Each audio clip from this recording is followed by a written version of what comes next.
Hello' everyone, good evening. বহুত দিনৰ মূৰত এটা ইভিনিঙৰ ভিডিঅ' লৈ আহিছোঁ, যিহেতু এইকেইদিন মই ভিডিঅ' দিয়া নাই।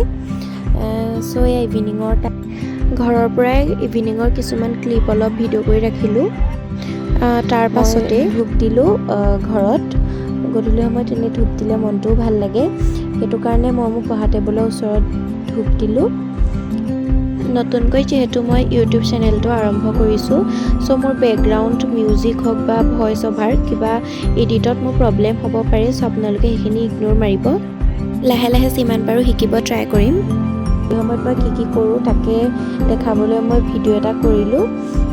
ভিডিঅ' আৰু আহিব আজিৰ পৰা বনাম মিনি ব্লগ। এইকেইদিন বনোৱা নাছিলোঁ, যিহেতু মোৰ গাটো অলপ ভাল নহয় আৰু অলপ পঢ়া শুনাটো আছেই। চ' যিহেতু এক্সাম পাইছেহি, মই এতিয়া ভাবি আছোঁ যে ৰাতিকৈ ভাতটো কিহে খোৱা যায়। চ' ভাবিলোঁ মাংসকে অলপ লৈ আহোঁগৈ, কিন্তু ভবামতেতো কাম নহ'ল। মাংস আনিবলৈ গ'লোঁ হয়, কিন্তু দোকানত মাংসই নাই হেনো। আজি মাংস সোনকালে শেষ হ'ল। দেন ওচৰৰ পৰাই মায়ে আকৌ মাংস অলপ আনিলেগৈ। চ' ঘৰলৈ আহি পঢ়িলোঁ। চ' পঢ়াৰ মাজত এতিয়া খালোঁ কাজু। দেন পঢ়াৰ মাজত কাজু খাই পেলাই ইয়াৰ মাজতে মোৰ ফাল্টু আমি আছেই, অলপ কিবা কিবি লিখিলোঁ। এয়া মাহঁতে চাহ খাইছিলে, যিহেতু মই চাহ নাখাওঁ, এনেই ভিডিঅ' এটা বনালোঁ।